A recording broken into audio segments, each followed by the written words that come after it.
been in the game for a while and have had a massive influence over video game history. They've even created some of the most ruthless kings to ever exist, but only one can get to be the best. Oh my god, we're doing a Nintendo King Battle Royale? We don't have the budget for that. We're working with two, like always. Damn it! Oh well, let's see. Okay, so we got King Bowser and King Dedede. I'm your host, Joe. And I'm your co-host, Britt. And today we're putting two of Nintendo's most iconic bad guys against each other to see who would win in a fight. And without further ado, let's get on with the episode. In the peaceful Mushroom Kingdom, 7 children were born. Chosen by fate, these 7 star children were destined for greatness. But for one of these kids, he was destined to terrorize. That baby was the infamous Bowser.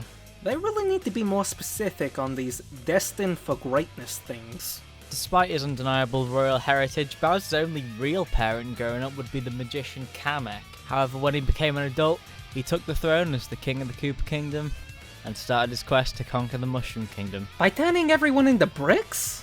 Wow, what a dumb way to do it! I imagined the big crusade with fire and mud. Oh my god!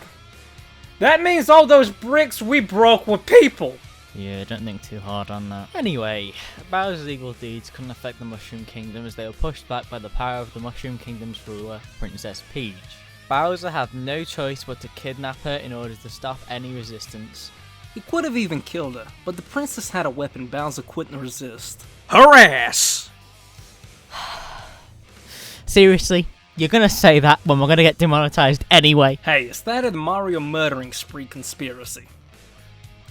Anyway, unfortunately for Bowser, his plan got foiled by a heroic plumber famously known as Mario. This initial beatdown would be the first of many other plans that would be crushed by this Italian plumber. Every time Bowser tries to take over the Mushroom Kingdom, this overweight hero is always there to save the day.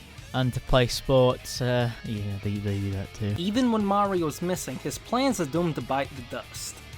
But if there's something to know about Bowser, it's that he's never willing to give up. He's always ready to come back with a new plan for kidnapping Peach and taking over the Mushroom Kingdom.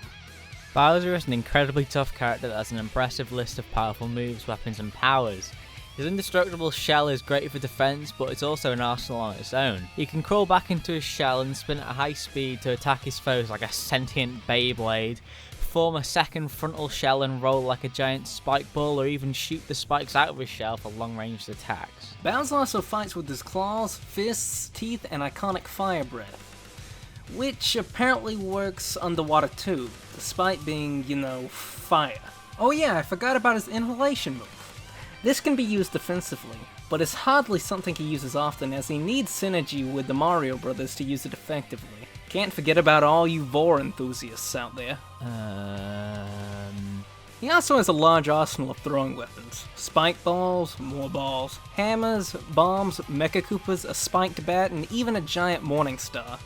And for a cherry on top, he can fly with the most ridiculous helicopter you've ever seen. The Koopa Clown Copter is a strange vehicle that can be upgraded with cannons or shoot a giant cannonball the size of the helicopter itself. How the hell is that possible? Probably magic, I guess. Oh yeah, that makes sense. After all, magic takes a good part in Bowser's abilities. He can modify his flames into simple fiery blasts to blazing chunks of rocks, as well as teleport, shapeshift into anything, control the elements, or even turn into a frickin' giant. Even though Bowser isn't really known for his victories, he's gotten back up after some pretty massive beatdowns. He's survived an entire castle falling on him twice, taking a point-blank supernova, falling into black holes and having his flesh melted after being dipped into a pool of lava, which can be over 2,000 degrees Fahrenheit. Hold on! I know my lava science, and Bowser has fallen into lava without turning into a skeleton many times. So it must have been some kind of super lava, like at the Earth's core where it's over 9,000. No joke intended. 9,932 degrees Fahrenheit to be exact.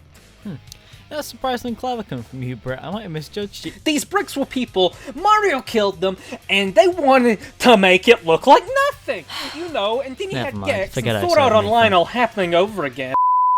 Now, it's quite possible that Bowser is the strongest character in the Mario universe. He's able to catch a giant cannonball and throw it hard enough to damage the castle that shot it from miles away, and Giant Bowser was powerful enough to actually throw that same castle. He's also a master architect. Seriously, he has some pretty good taste when it comes to building castles and bases. Like that one time when he built a giant star reactor based on his image. Show me a king with a cooler base than that. Bowser's been quite close to conquering the Mushroom Kingdom time and time again. After all, he did succeed at conquering the whole universe twice. For a little while anyway. Holy shit! How can a man like that lose anything? Well, that's simple. He might be an intimidating powerhouse, but he's incredibly stupid. He creates traps and weapons that seem to only work on him, and often makes stupid decisions, like the time he put his son Bowser Jr. in charge to get some vacation, which ended up with a reality warping apocalypse with raving rabbids. Oh yeah, that happened. Oh, and he's also illiterate. But then again, what did I expect from a giant walking turtle? Really? Me too! So how did he make those castles? Does he have minions or some kind of magic bricks? Oh my god, the brick people. But for Bowser, a crushing failure is more likely just going to shake him up. Whatever time it takes, Bowser always comes back stronger, tougher, and way more terrifying.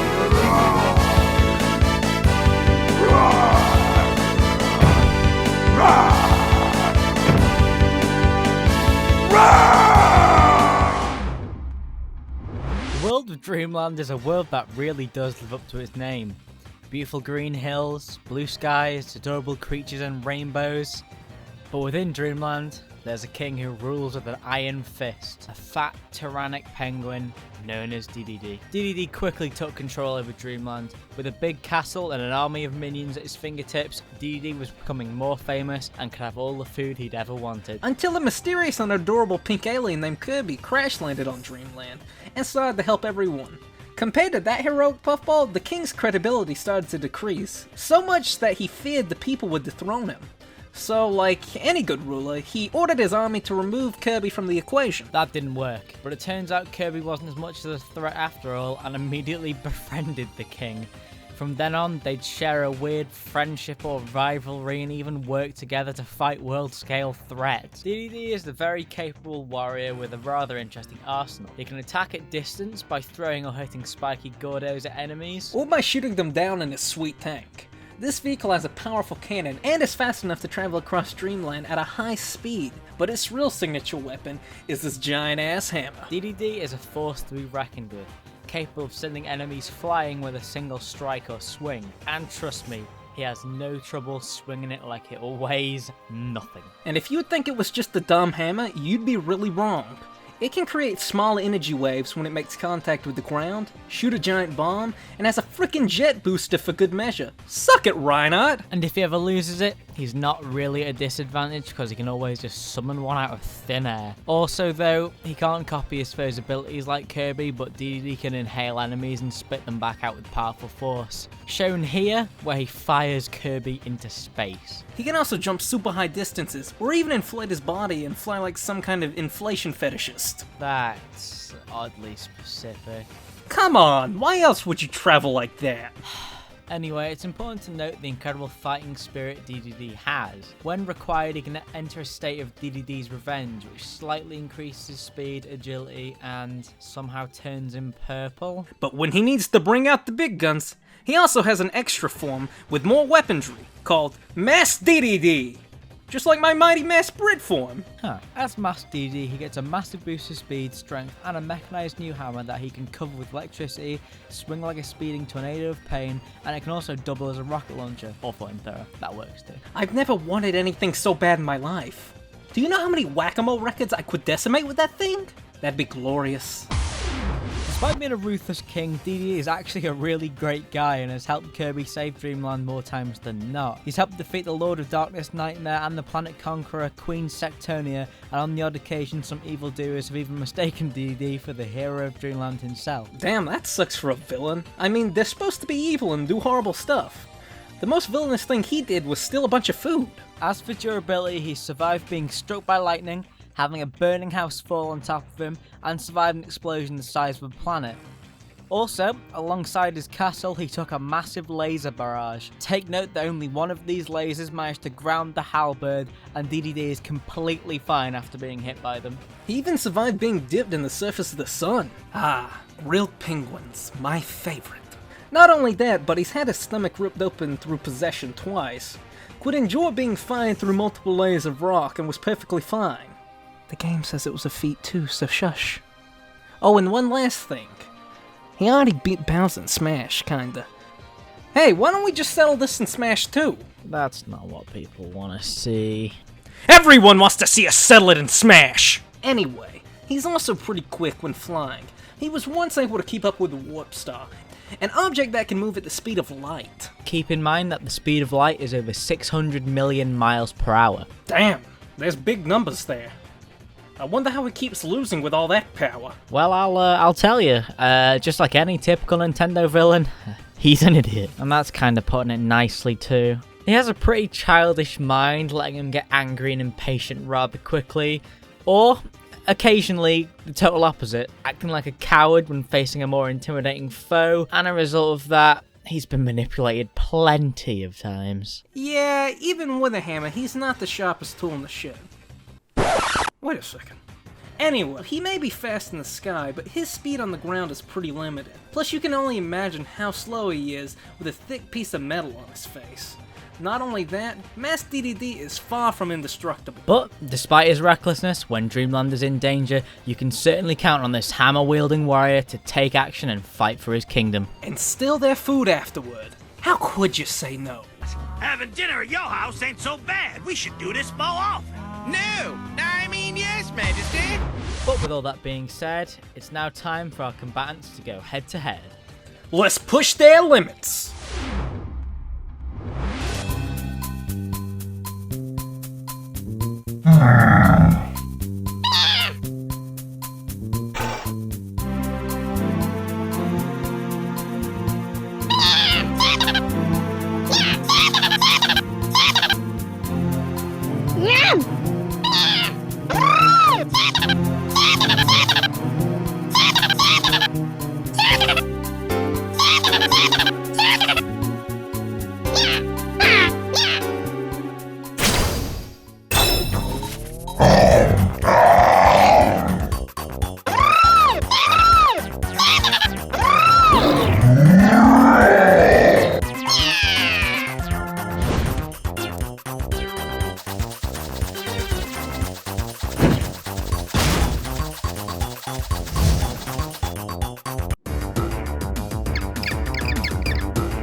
The winner of this fight, as many of you predicted, is Bowser. Whilst a lot of your predictions were correct, this wasn't as much of a stomp as everyone thought it was. From our research, we noticed that out of the 4 main categories, Bowser takes 2, Dedede takes 1, and the 2 share 1. Bowser takes strength and durability, whilst Dedede takes speed.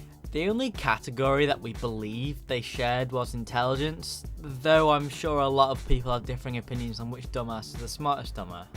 At the same time though, a lot of Dedede's feats comes from scaling, and we can't just straight up say that just because Kirby survived something, Dedede would be able to do the same, just because he constantly keeps up with Kirby. Another issue we faced with this matchup was, well, some of their most notable feats aren't even that reliable.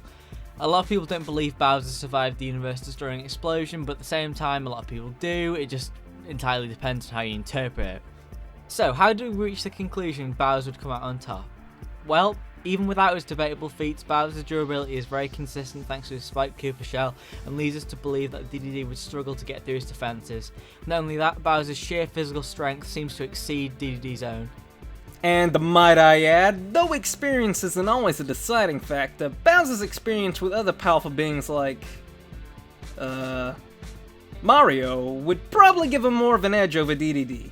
Dedede is definitely a lot faster in the air and a lot more unpredictable than Bowser is, but unpredictability shouldn't be a huge issue for Bowser as he's arguably a combat genius, despite being a bit of an idiot everywhere else. And as for speed, on foot, the pair are, well, quite slow, but we feel Bowser's short-range teleportation would give him even more of an edge. This outcome was hard to come to as there's a lot of what-ifs, but at the end of the day, the Koopa King is this clash's strongest king. The winner of this fight is Bowser.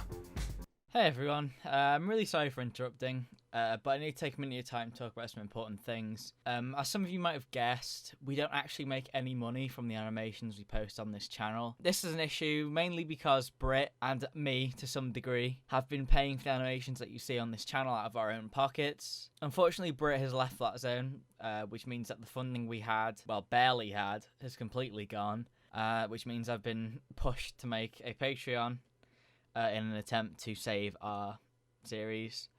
Any donation would be greatly appreciated, no matter how big or small. Our Patreon has got a bunch of rewards on there, monthly rewards, all doing different things. We'd really appreciate it if you just take some time out of your day to read the Patreon to understand exactly what's going on and exactly why we need the donations. But that all being said though, Limit Break is going on hiatus until it can be funded, and the Limit Break Showdown backlogs are going to be uploaded every 2 weeks instead of every week. If we can't fund the series, it's not going to go away forever, it's just until we can gather the funds to continue it. The channel won't die either, hopefully. We're going to post other content if we can't fund it. But I'd just like to say thank you to Britt for being a great friend and spending a lot of time and money on this channel. This channel would be nothing, as we wouldn't have been able to post Spider-Man Beast Boy all those months ago without Britt, and for that I'm going to be eternally grateful. Thank you for your time.